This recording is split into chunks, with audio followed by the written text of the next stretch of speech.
Hey, Brian. Will Anderson just told us he's a car and he tries to keep his engine finely tuned. I was curious, what kind of car is Will Anderson? I thought he was more of a tank, but is he a Porsche, a Jaguar? What is he? What kind of car is Will? Will is more like a dually truck, man. One of those big old mud tire driving trucks.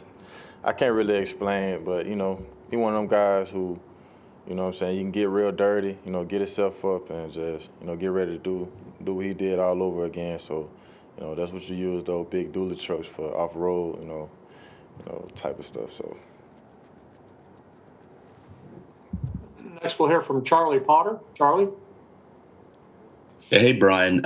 You had a couple of guys in the offensive line step up with the guys being out with injuries. Just how did you think that unit played, and how did you see a guy like J.C. Latham take advantage of the opportunity he got?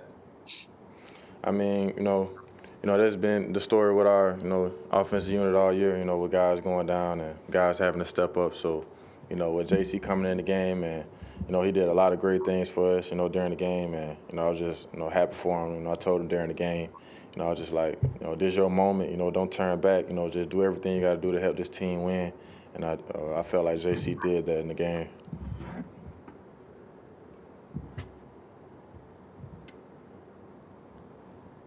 Next, we'll hear from Nick Kelly. Nick?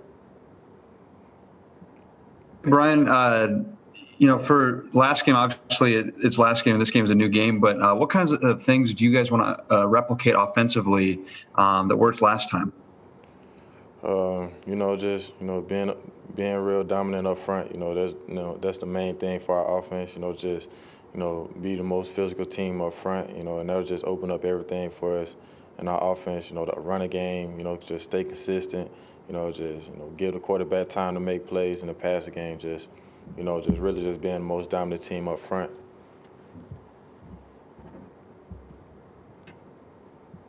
Next, we'll hear from Michael Casagrande. Michael?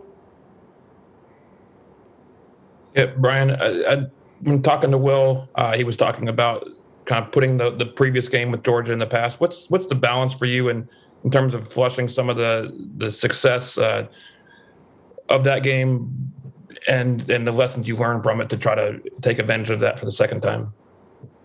I mean, with us playing on one time already, we could assume that they would come out and try to, hit us with the same things that they played us with the first time. But we got to expect them to come out with some new things, and we just got to be able to adjust to it. So, I don't feel like we'll see the same thing we seen from them the first time we played them. I feel like they'll come out like a completely different team, in this national championship game. So we can't get, caught up on, what we seen them doing in the first game. We got to prepare for this week. Next, we have Joseph Goodman. Joseph? Yeah, Brian, can you hear me okay? Yeah. Okay, cool. I was just wondering what it was like having Coach Pendry back, before the semifinal game, and did that contribute to, I guess, the physical nature of the game plan? I mean, not really. He was still attending. Like, he was just only back for one practice. So, all the other days that he wasn't at practice, we still had to go out and prepare and, practice hard. So it really didn't make a difference with him not being there or him being there. We still had to go out and, prepare, the game plan the same way.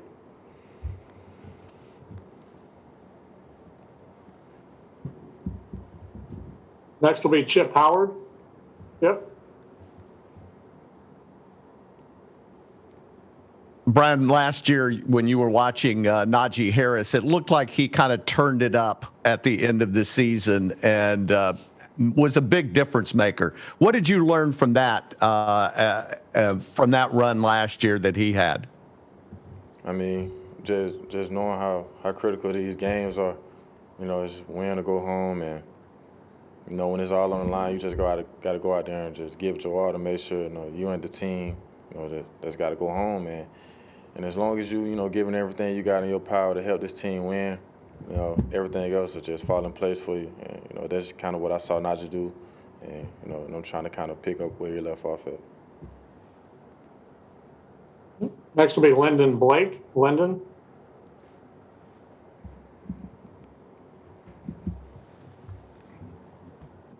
Can you hear me now? Mhm. Okay, we're good. Hey, so growing up in Tuscaloosa, what was it like watching Alabama play in national championships? Do you have any memories that stick out to you? Any games that were your favorite to watch? I mean, just watching Alabama play in national championships as a kid, it was just like, the biggest college football game you can ever watch. And anybody who truly love, football or just sports, just love watching their favorite team playing, national championship games. And the one game that probably stuck out to me the most was the first one I got a chance to watch, and that was the game versus Texas and Pasadena. Mark Ingram Heisman year. It was just the first time I got to see Alabama play in such a big game like that, and just watching them dominate that performance, just really stuck out to me. Next will be Daniel Tortora. Brian, just what you can say about the impact that Nick Saban's had on your life, and just, from the recruiting point to where you are right now, what he's done for you and how he's commanded the best out of you. I mean, with Coach Saban, he just always, he always, had faith in me, since day one, since the day he recruited me. He trusted that I was going to come here, just do everything I needed to do to be successful.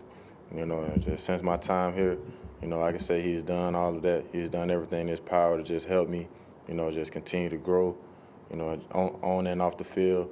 And I can say that, he held his word with, everything he said he was going to do for me to help me be successful. Next will be Steve Hummer. Steve?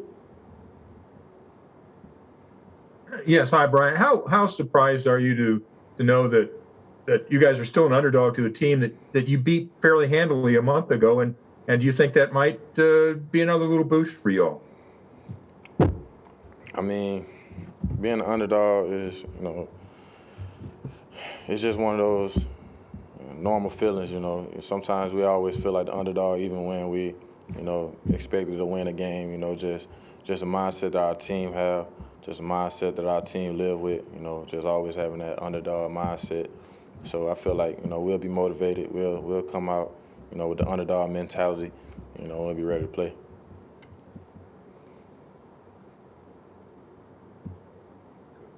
Brooks Austin.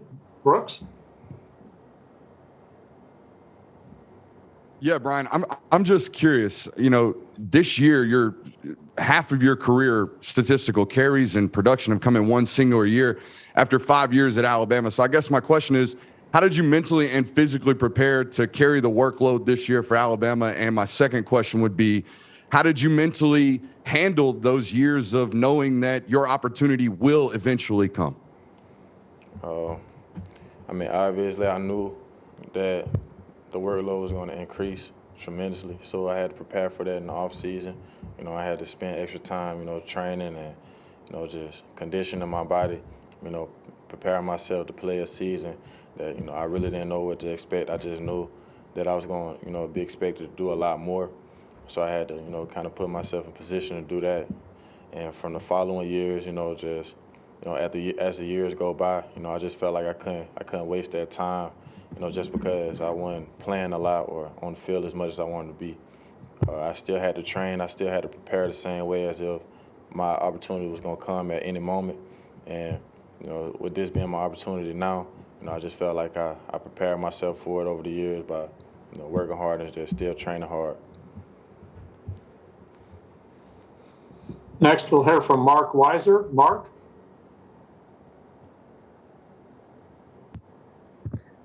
Brian, what's the dynamic now of having this rematch without John Mechie available? Obviously an important piece of your offense. And what's the challenge for you to run as effectively against Georgia as you did in the semifinals? With John being down, obviously it created more opportunity for the younger guys, and I feel like they've been doing a great job. So, I just feel like we can kind of plug in for Mechie, where we need him with some young guys we got on the team, and for me, just continue to just protect Bryce, give him time in the pocket, give him time to step up and use his arm to make plays, and just be real firm in protection, continue to be firm in pass protection, which will allow Bryce to get more time, where he can make more plays of his own. Next will be Ralph Russo. Ralph?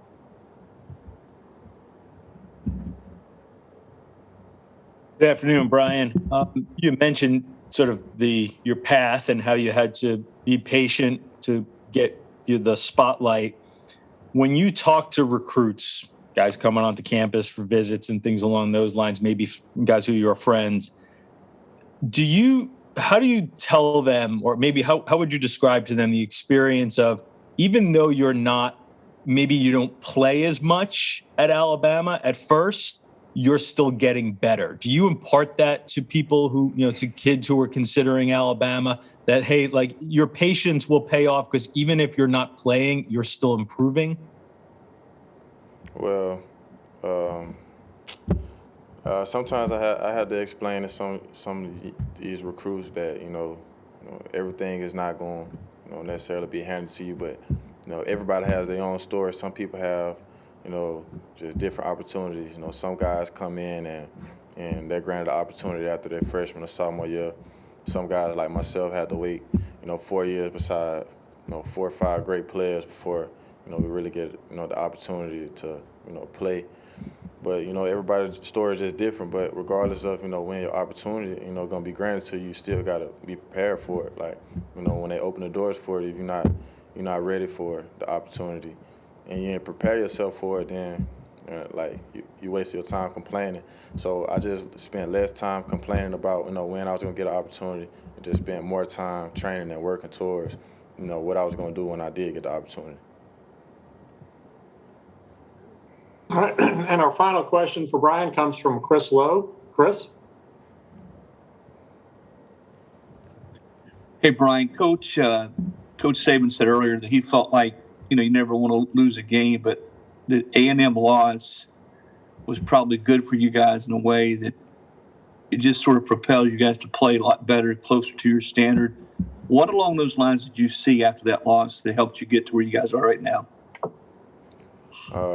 I could say I saw it more in just, in practice and how we prepared. Like, after that loss, guys started to reflect on, how they prepared that week and all the things they could have done or, could have done better, just possibly prepare themselves for the game, which would have helped us win the game.